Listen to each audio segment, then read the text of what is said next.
And all the other things that I did over time basically can be described as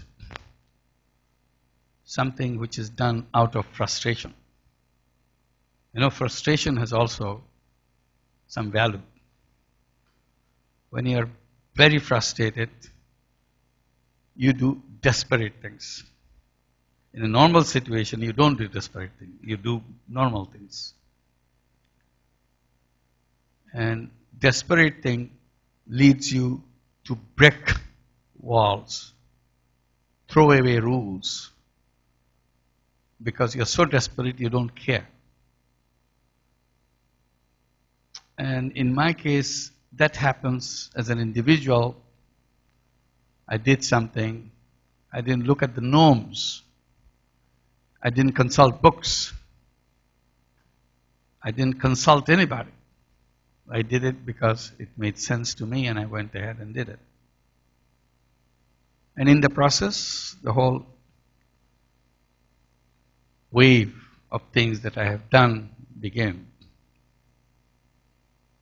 And something which took root and expanded is about lending money to poor people and specializing in poor women. And I created a whole structure out of it as we go on, but never planned it. See, in your classroom, probably you spend a lot of time how one has to be very methodical, to plan things, project things, and you make your spreadsheets and so on and so forth. I had nothing. I never planned anything. I just reacted to situations. And as I reacted to the situation, I was just taking one step. I had no idea that there's another step coming. Because this is something that I had to do. Out of the necessity of the situation, I did that. And I thought that was the end of it. And I'll close the chapter here. But chapter didn't close. It created a new wave of questions and issues. So I had to take the second step. And at that time, it looked like that is the final step. It's self-contained. But it didn't stop here. So each time, one step led to the next step without pre-planning. So that's something, again, maybe you'll be told that you should project yourself and go right in the direction that you want, which is important. But in my case, that's not how it worked. Another thing, it's something that I have known before. So I was doing it kind of out of any knowledge about it. Sometimes people ask me, what is the best thing that worked for you? When you created all the things you created, called microcredit and other things. And I was thinking, what was the best thing that happened to me? Now I know what the answer is. The best thing that happened to me was I knew nothing about banking. And that was my best advantage. Because if you know something, you are surrounded by its logic and rules. If you try to do something beyond within that framework, the whole system screams that no, you can't do that. I was free since I don't know anything. So nothing screamed in my ears.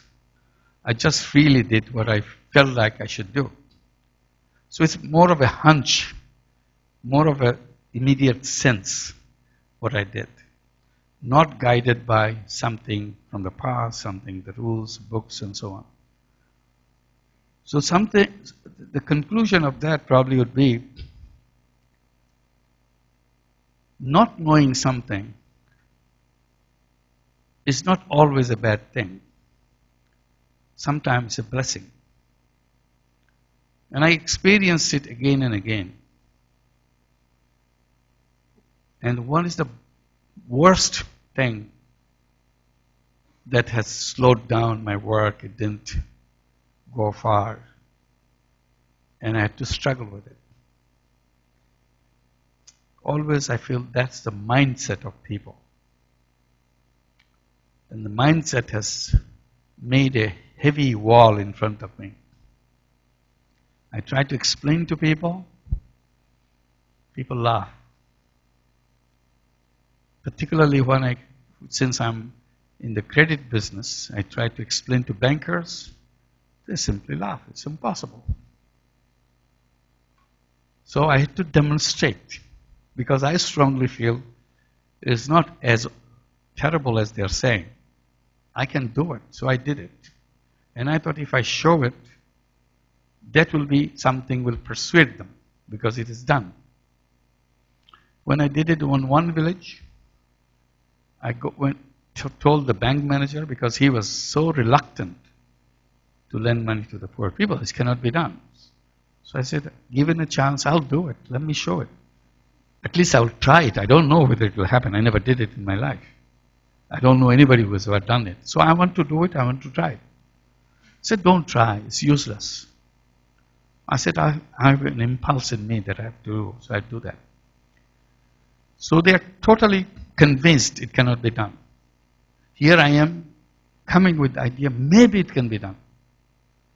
So I was trying to find it out myself.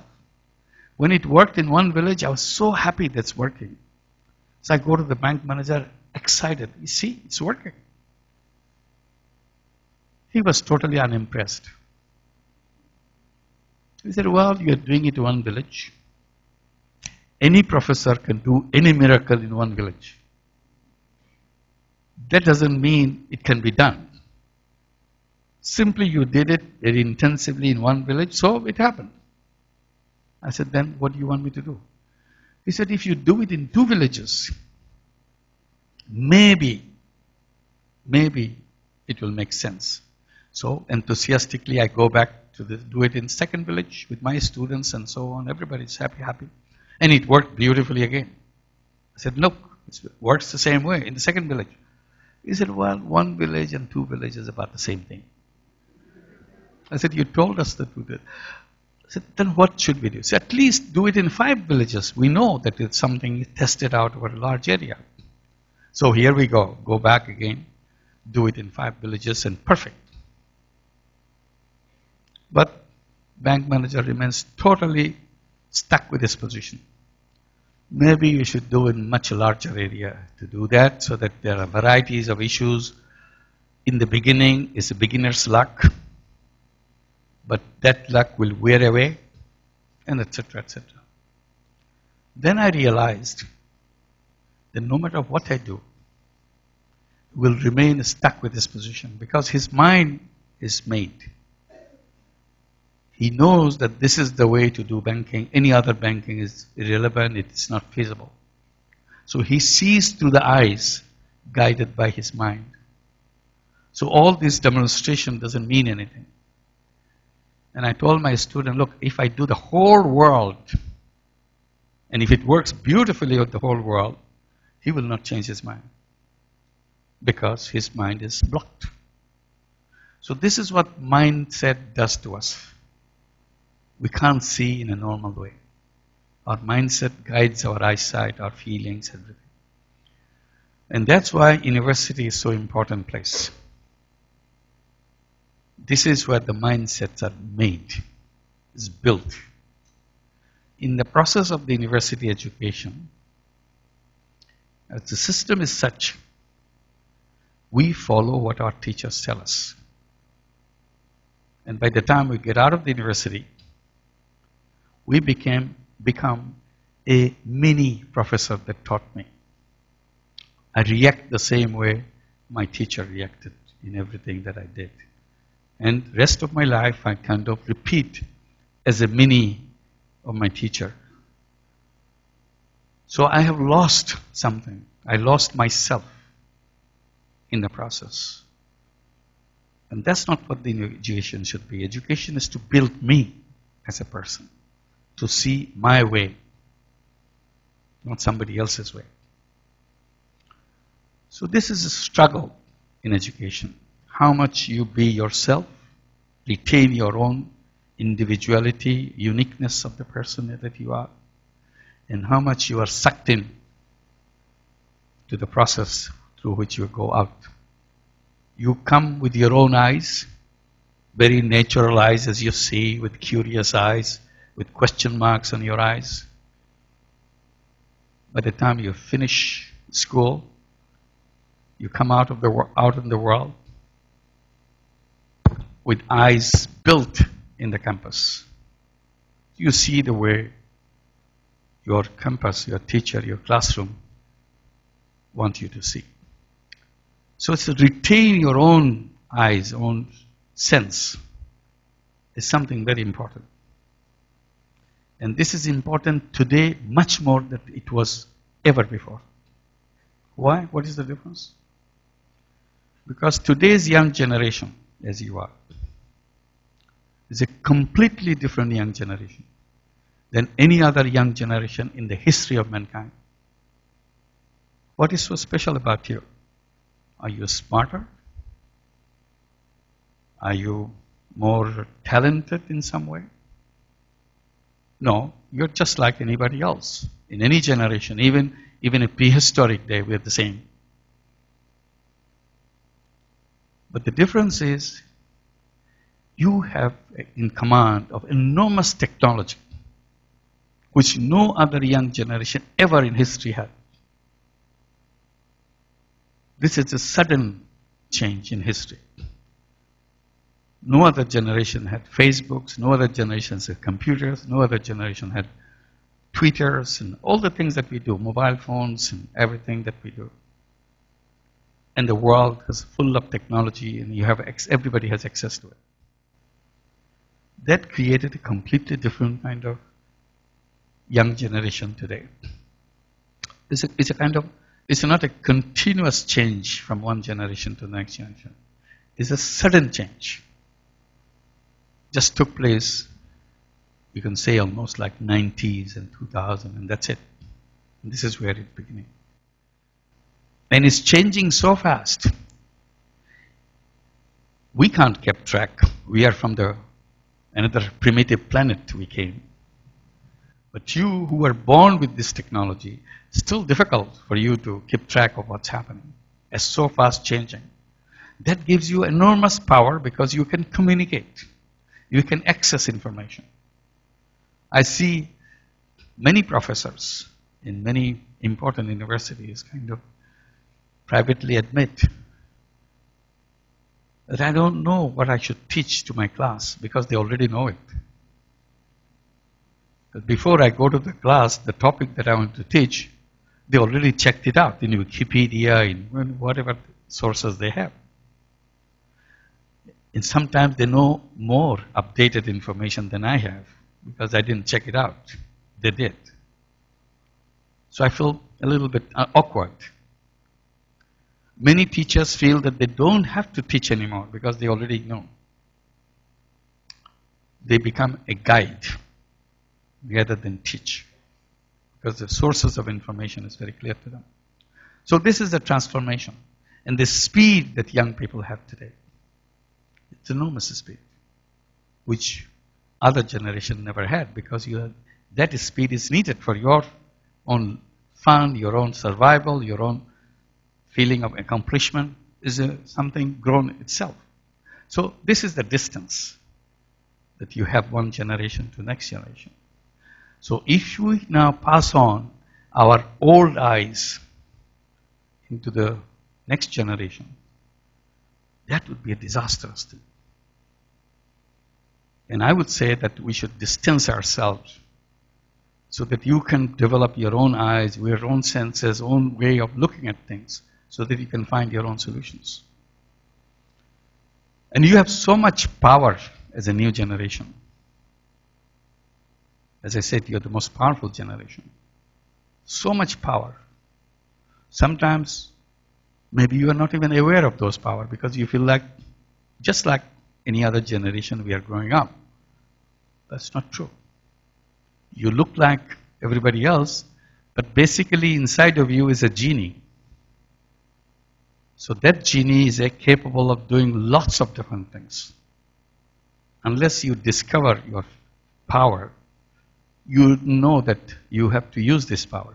So you'll just behave use tiny bit of your power, just like everybody else in previous generations, and spend the rest of the time. If you become aware of this power that you have inside of you, natural question will be coming to you, what do I do with this power? And that's the most important question.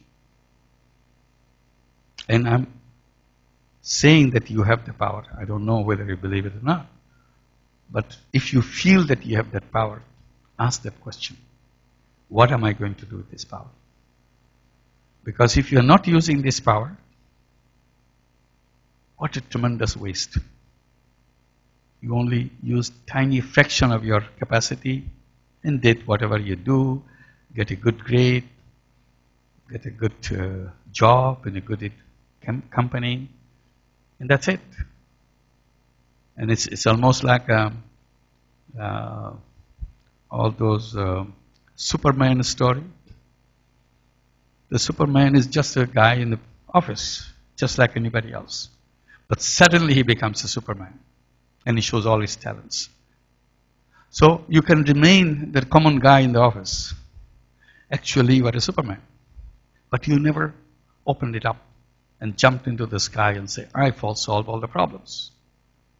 So you have to find out how to do that. The power you have, each one of you, is so much power. Any one of you can any one of you can change the whole world. Changing the world doesn't need any kind of a special people. In old sense of a special people. Because you are special people, every one of you. In that sense. So, each one of you can do that. How do you do that? And that's the most important part of this life, at this stage of life. Imagination. Imagining what kind of world we want to build. Just imagination, that's all. You don't have to build it, but you have to imagine it. If you imagine it, it will happen. If you don't imagine it, it will never happen. And I always ask Macy question. Science fiction. We all love science fictions. You know, before human beings made any physical attempt to go to the moon, lot of science fictions already people are writing. They had strange ideas how to transport people from the earth to moon. Even stories about making a big gun and put a human being in the cannonball and fire it with such and such a speed so that it will go all the way, all this distance and land right on the moon. And made the story, how it happened and so on and so forth. They never gave up, knowing fully well it's so absurd thing even to think about going to the moon. So they kept on writing those stories after stories, how to get to the moon. Finally, they went there. You know why? Because science, real science, followed the science fiction. You're making stories, imaginations, and funny things, but the scientists were not taking it serious, don't take it lightly. They were building it up. Nowadays, I don't know if it's still on, Star Trek. They are taking us somewhere. One galaxy, other galaxy, something, all kinds of people in that spaceship. And we watch it, mesmerized. You think this is funny? No, it's very serious. Because scientists are working. Those questions that are being asked there is already, science are doing that. You know, little gadgets to find out what sickness you have, like mobile phone thing. So today that mobile phone is becoming those things which you see in the Star Trek. Today mobile phone is becoming something which transform everything because science has created that. Science fiction has created that. So we are following our imagination. That's science fiction is imagination. Science is real. My regret is, while we do excellent work in science fiction, we don't write social fictions. It's very important to imagine a social fiction. What kind of society we would be. And write fiction about it. If we keep on writing fiction about it, we will organize ourselves in that direction. It looks nice, it looks good. That's what we should be. But our imagination fails. We are only analyzing what exists. That's good. But imagining things which could be is very important. So we can imagine. So your age is imagination. And I'm encouraging young people to do one thing. Particularly, I focus on 15-year-old. I said, that's a magic age today. And I go ahead. I'm not a scientist. I don't do the research on that. But I said, today's 15-year-old is so much prepared, so much informed, so much mature compared to any other age, any other time, that today's 15-year-old almost comparable to someone one generation, two generation back, a 30-year-old. That's the kind of power. The most technology-savvy person in every family today is a 5-year-old. He or she solves everybody's problem. You can't figure out something that happened in your mobile phone or your computer, in your laptop. She's the one, come right there, solve.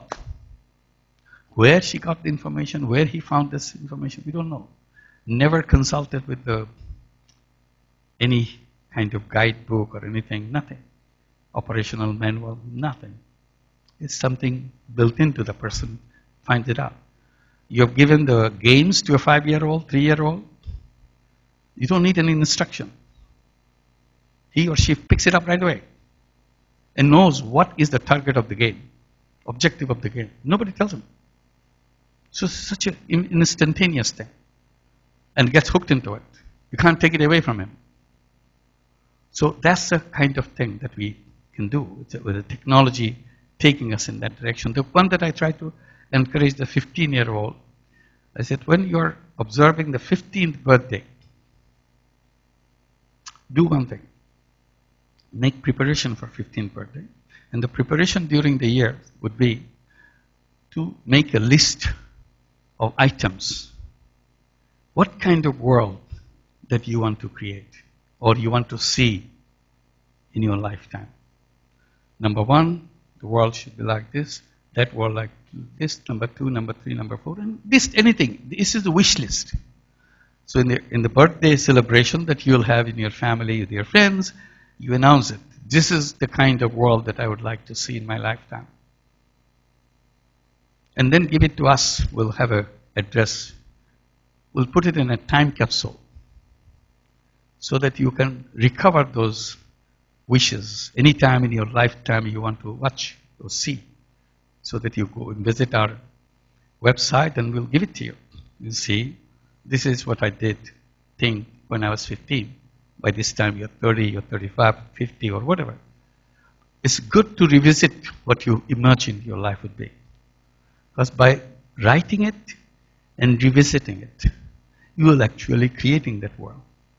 Just looking at it, not because you continuously pursued on that direction.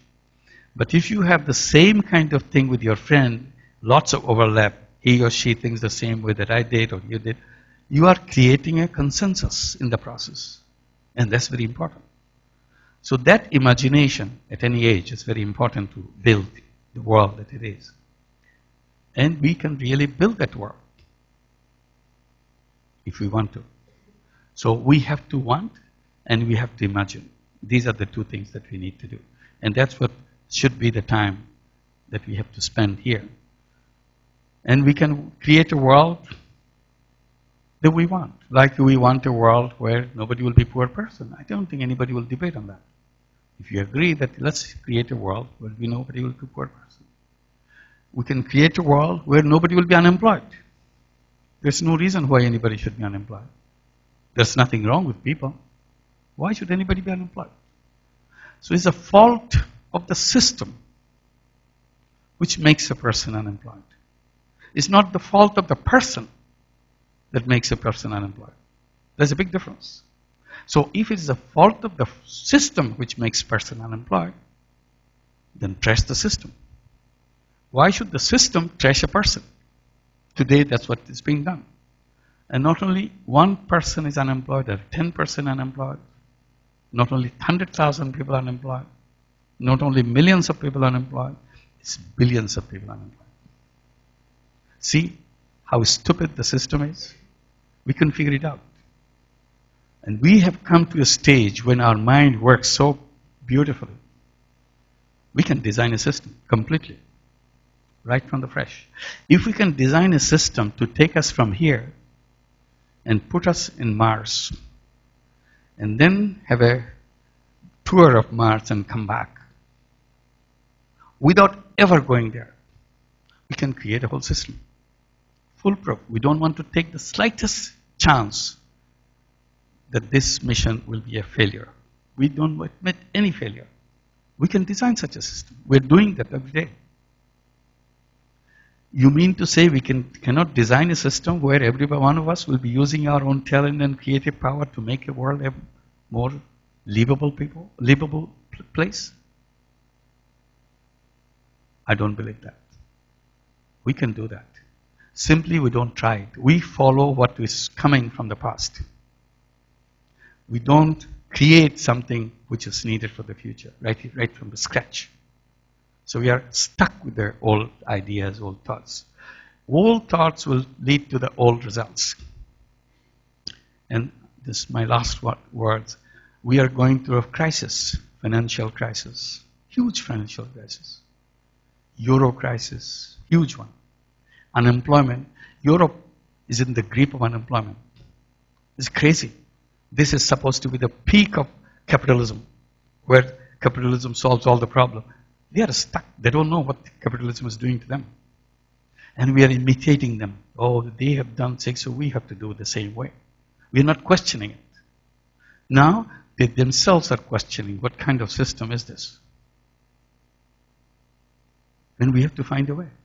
And they are always trying, every government, every business is trying to get out of the problem as soon as possible. And I'm always screaming to them every time I get a chance. For God's sake, don't spend all your time to find the solution. Because you're looking for a short-term solution, band-aid solution. So that those days go away, we go back to what was normal, quote-unquote normal. I said that normal was abnormal. You don't want to go back to that normal. If you try to get back to that normal, you go back to the same hole again. Because system is faulty.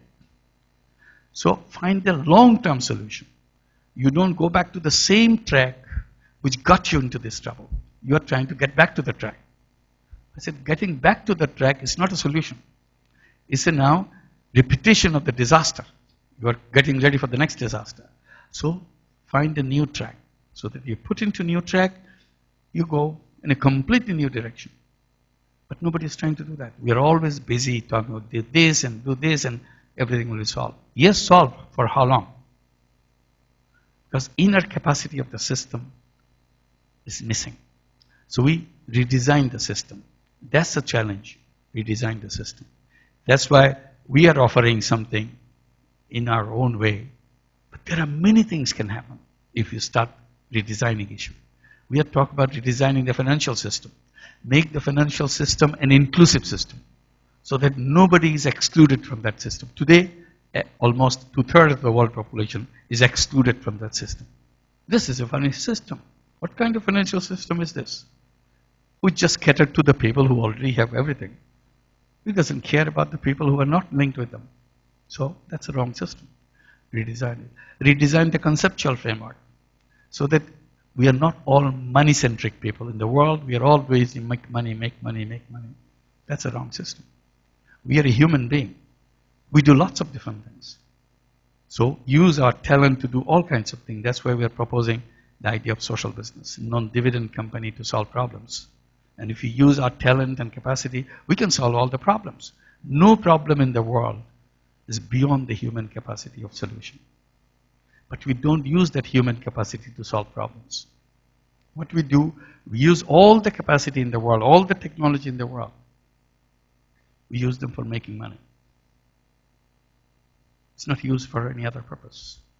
Why can't we open doors so that that technology can solve problems? And I was giving the science fiction thing. That is feasible today. But we are not going that direction. We are trying to make fancy gadgets to make more money. But we can address all the health problems with that mobile phone. An entire health program can be addressed with this mobile phone. It's possible. And that's what the science fiction tells us. Maybe it's a fiction, but we can translate it. We are now trying to encourage them to come up with that, with those kind of things. Mobile phone solutions and so on. Because mobile phone can become literally Aladdin's lamp. You touch it, and digital genie comes out of it. And say, what can I do for you? And your wish is my order. And it's done. It's possible. And that's what it does right now. In a limited way, in a commercial way. But if we expand it a social way, we'll see how all these problems get resolved. So it's a question of what you have in your mind. That's what is very important. And that's what will create the new world. And the world will be different. In 10 years, 20 years, the world will be completely different in your lifetime than we are having today.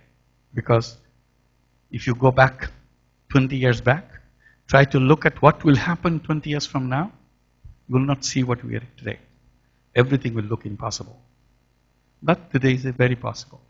Similarly, what we see impossible 20 years from now will become a routine thing. Everybody will laugh at iPads. How silly thing they had.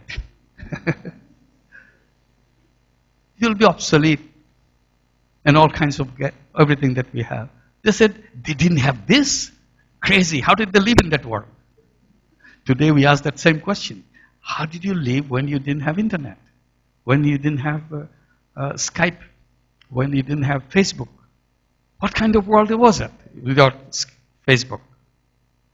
So, your younger generation, next generation, laugh at you, how primitive you are. So, meaning that all impossibles will become possible. Because distance between impossible and possible is shrinking very fast. So our job, all of us together, is to make those changes in the right way. It will happen, whether we like it or not. Our job is to make it happen in the right way, so that it doesn't go in the wrong way, make more misery for us. Because if you're not careful, it can bring misery. It can become more concentrated wealth and people and so on, and make misery for other people. It can happen because that's a tendency that we inherit right now. So undo that, redesign the whole thing, so that everybody shares all the benefits we have. That's the power that we have. Let's try that. Thank you very much. Thank you.